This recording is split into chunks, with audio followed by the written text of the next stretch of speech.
हिंदी कक्षा में मैं सुनीति मिश्रा आप सबका हार्दिक स्वागत करती हूँ। तो बच्चों, आजकल हम पढ़ रहे हैं कक्षा 10वीं की स्पर्श और आज मैं पढ़ाने जा रही हूँ उसका छठा पाठ, छठी कविता मधुर मधुर मेरे दीपक जल, जिसकी रचनाकार है महादेवी वर्मा। तो बच्चों, मधुर मधुर मेरे दीपक जल एक आध्यात्मिक कविता है जिसमें कवियत्री ने अपनी आस्था रूपी दीपक को हर परिस्थिति में जलाए रखने का संकल्प किया हुआ है। तो वो क्या चाहती है कि आंधी तूफानों में भी जो उनके हृदय रूपी मंदिर में आस्था का दीपक है वो जलता रहे। मतलब वो विहस विहस के जले यानी हंस हंस के जले, और कभी वो कहती हैं पुलक पुलक के जले। वो आपको तरह तरह से बताती हैं कि किस प्रकार से वो अपनी प्रभु भक्ति का आध्यात्मिक प्रकाश चारों ओर फैला देना चाहती हैं। तो चलते हैं इस कविता की ओर। मधुर मधुर मेरे दीपक जल, युग युग प्रतिदिन प्रतिक्षण प्रतिपल। तो वो क्या बता रही हैं कि हे मेरे उसके ईश्वर की जो मेरा प्रेम है, जो मेरी आस्था है, उसके दीपक मीठा और रसमय है। और वो कैसा चले, यानी मेरा दीपक हमेशा, जो मेरी आस्था का दीपक है वो कभी भी ना बुझे, वो हमेशा जलता रहे। और कैसे जले, युग युग यानी कई युगों से, लंबे समय से ये चला आ रहा है जलता हुआ, और मैं इसको बुझने नहीं दूंगी। प्रतिदिन यानी हर दिन ये दीपक जलता रहता है मेरे मन में। प्रति क्षण यानी हर समय, और प्रतिपल। और वो क्या चाहती है कि प्रियतम का पथ आलोकित कर। प्रियतम कौन है? प्रियतम है उसके ईश्वर, जो हमारे परमपिता परमात्मा है। वो कहती है कि उनका प्रियतम की तरफ जाने का मेरा जो पथ है, रास्ता है, उसको तू प्रकाशित कर। यानी मेरी लौ जो प्रभु से लगा दे, और ऐसे लगा दे कि उसका मेरा उनके तरफ जाने का मेरा रास्ता बिल्कुल प्रकाशित हो जाए, मेरा जो मन का अंधकार है वो नष्ट हो जाए। तो कवित्री बार बार ये बता रही है कि ओ मेरे आस्था रूपी दीपक, तुम निरंतर जलते रहो, और मेरी ये आस्था क्या होगी, यानी प्रतिक्षण प्रतिपल मेरे मन में इसी प्रकार से बनी रहे, और जो मेरा भाव है वो युग युग से जो बना चला आ रहा है वो इसी प्रकार से बना रहे। और मेरी आस्था का जो दीपक है जो प्रभु के पथ को प्रकाशित करता रहे। यानी कवित्री अपने आस्था रूपी दीपक से क्या बता रही है कि सौरभ फैला विपुल धूप बन, मृदुल मोम सा घुले रे मृदु तन। तो वो कह रही कि जिस तरह धूप चारों ओर फैलकर सारे में प्रकाश फैला देती है, उसी प्रकार ये दीपक भी जैसे धूप बनकर सर्वत्र अपनी महक चारों ओर फैला दे। तेरे जीवन का दे प्रकाश का सिंधु अपरिमित, तेरे जीवन का अणु गलगल पुलक पुलक मेरे दीपक जल। तेरे प्रकाश का सिंधु, सिंधु मतलब सागर, ठीक है। और कैसा हो, असीमित मतलब अपरिमित मतलब असीमित। तो क्या करे, प्रकाश का ऐसा सागर फैला दे चारों ओर, और चाहे उसके लिए उसे मोम की तरह टपक टपक कर बूंद बूंद उसकी टपक कर पिघल जाए या उसको गलना पड़े, लेकिन वह प्रकाश का सागर चारों ओर फैला दे, और इस बात में वो रंज मात्र भी वो दुखी न हो। इसलिए उसने कहा पुलक पुलक। पुलकना क्या होता है कि प्रसन्नता पूर्वक, रोमांच से भरकर मेरी आस्था के दीपक तुम जलते ही रहो। यानी कवित्री क्या चाहती है कि उसका मन नरम मोम के समान स्वयं को प्रभु के चरणों में समर्पित कर दे। और कवित्री पूरी तरीके से अपने अहंकार को भुलाकर भावमय भक्ति में डूब जाना चाहती है, अपने चारों ओर प्रभु भक्ति का आध्यात्मिक प्रकाश फैला देना चाहती है।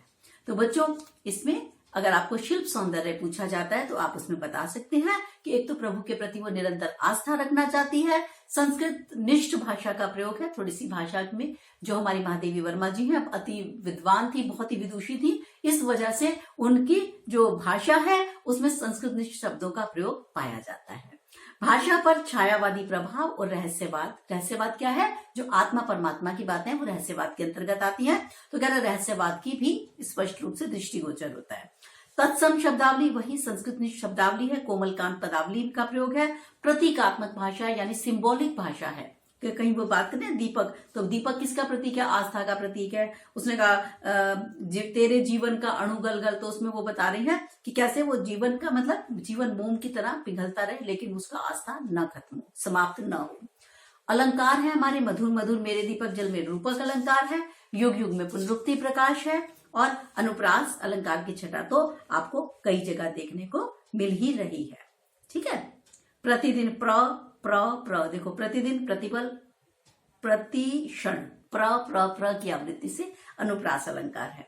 तो इस प्रकार से इसका ये शिल्प सौंदर्य आप बता सकते हैं। अब चलते हैं आगे की ओर। सारे शीतल कोमल नूतन मांग रहे तुझसे ज्वाला कण। तो ये क्या कह रहे हैं, कवित्री ने क्या कह रही है, स्वयं के अस्तित्व को मिटाकर अनंत प्रकाश पुंज, यानी जो हमारा परमात्मा है वो अनंत प्रकाश के पुंज है, उनमें मिल जाने की कामना वो कर रही है। कह रहे इस विश्व में जितने भी शीतल कोमल और नूतन प्राणी हैं वे आस्था रूपी चिंगारी मांग रहे हैं। किससे मांग रहे हैं, क्योंकि परमात्मा के पास क्या है, बहुत सारी, जैसे कविता भी उसने कहा ना, अनंत प्रकाश पुंज है। और जितने भी हम जैसे साधारण व्यक्ति हैं वो क्या मांग रहे हैं, ईश्वर से कहते हैं आस्था रूपी चिंगारी हमें दे दो। फिर यानी प्रभु के प्रति जो आस्था की ज्योति है, जो कहीं भी खोजने से नहीं मिलती, जिसके अभाव में लोग कैसे हो रहे हैं कि वो बड़े उत्साहहीन है, बड़े निराश है। तो इसलिए उसने लिखा ये बात कि मांग रहे तुझसे ज्वाला कण। वो क्या मांग रहे हैं, आस्था रूपी चिंगारी मांग रहे हैं। अब विश्व शलभ सिर धुनता कहता, मैं हाय न जल पाया तुझ में मिल। अब वो कह रही है कि आप, तुम जो पतंगा है वो बड़ा सिर धून के कहते हैं ना, पतंगा दीपक के ऊपर आता है और वैसे उसकी लो में ही वो जल जल के मर जाता है। तो वो कह रही है कवियत्री कि आपको पतंगा मत बनो, आप क्या बनो, ज्वाला बनो। क्यों, पतंगा तो उस प्रकाश में जल के मर जाता है, लेकिन आपने क्या करना है कि आप ज्वाला जब बनेंगे तो समाज को अपने ज्ञान रूपी प्रकाश से प्रकाशित कर सकेंगे। क्योंकि समाज को पतंगों की आवश्यकता नहीं है जो प्रकाश में जल के मर जाए, बल्कि समाज को आवश्यकता है ज्वाला की, जो आपके प्रकाश रूपी, जो ज्ञान रूपी प्रकाश की, जो आपको समाज के लिए भलाई के काम आ सके, उसको उत्थान के काम आ सके। यानी उसे कैसे बनाया जा सकता है, उसे दीपक की ज्वाला बनकर ही फैलाया जा सकता है, पतंगा बनकर नहीं।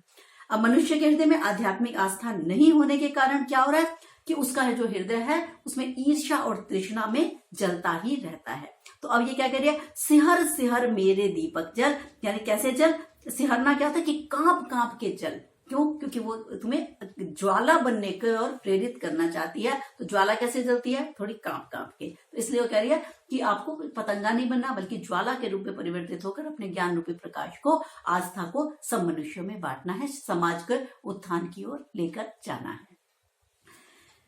यहाँ फिर से बोलूंगी आपको कि अपनी आस्था को दुर्लभ बताती हुई उसमें निरंतर बने रहने की कामना करती है कवित्री। संस्कृतनिष्ठ भाषा का प्रयोग है, जैसा कि मैं आपको पहले भी बता चुकी हूँ। प्रतीकात्मकता है, सिंबॉलिक भाषा है, यानी जो भाषा है संगीत के सुरों में ढली हुई है। विश्व शलभ में रूपक अलंकार है, सिहर सिहर में पुनरुक्ति प्रकाश है, और मुहावरे का प्रयोग भी है, जैसे उसने कहा सिर धुनना, जो कह रहे पतंगा सिर धुनता है, तो ये सब वो बता रही है। ठीक है, एक बार फिर से विश्व शलभ का देख लेते हैं। तो विश्व शलभ का बच्चों जो शाब्दिक अर्थ है ना, विश्व शलभ, सारा संसार पतंगे की भांति आस्था की लौ में क्या चाहता है, अहंकार को गला देना चाहता है। तो उसे ये पछतावा है क्या कि उसका मन प्रभु भक्ति में नहीं लगा। तो जब उसके मन में आस्था की ज्योति प्रज्वलित नहीं हुई, उसे ईश्वर की प्राप्ति नहीं, तभी जो हमारी ये है महादेवी वर्मा जी हैं, वो कह रही है भाई तुम पतंगा मत बनना, क्या बनना, ज्वाला बनना। और अंत में वो कहती है सिहर सिहर के जलना, सिहर सिहर मेरे दीपक जल। इसे देखते हैं अगले पद्यांश को।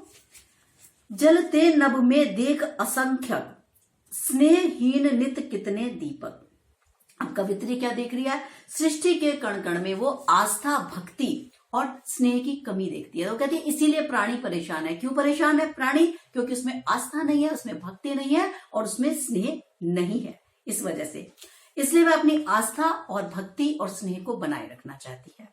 तो कह रही है कि आकाश में स्नेहहीन नित कितने दीपक, स्नेहहीन मतलब आकाश में अनगिनत तारे हैं किंतु वे प्रकाश नहीं फैला रहे। ठीक उसी प्रकार से जैसे मनुष्य तो बहुत सारे हैं लेकिन उनके हृदय में दया, करुणा और प्रेम नहीं है, तो इस वजह से उनका होना व्यर्थ हो जाता है। फिर जलमय सागर का उर जलता, विद्युत ले घिरता है बादल। तो कह रही है सागर में भी जल ही जल है, यानी वहां सांसारिक समृद्धि तो भरपूर है किंतु हृदय में आध्यात्मिक आस्था नहीं होने के कारण वो सागर का उर जलता, उर माने हृदय जल रहा है। तो हृदय किसका जलता है, जिसके अंदर ईर्ष्या है, जिसमें तृष्णा है। तो कह रहा है इसी प्रकार से प्राणियों का चित्त है। तो सागर का उर किसका प्रतीक है? प्राणियों के चित्त का। अब सागर का उर जलता है यानी प्राणियों का चित्त जलता है, कब जलता है? जब उसकी तृष्णा शांत नहीं हो रही, जब उसके मन में ईर्ष्या शांत नहीं हो रही, तो वो इस वजह से परेशान है। और बादल विद्युत ले घिरता है, बादल मतलब बादल चकाचौंध करने वाली विद्युत के कारण घिरे हुए हैं।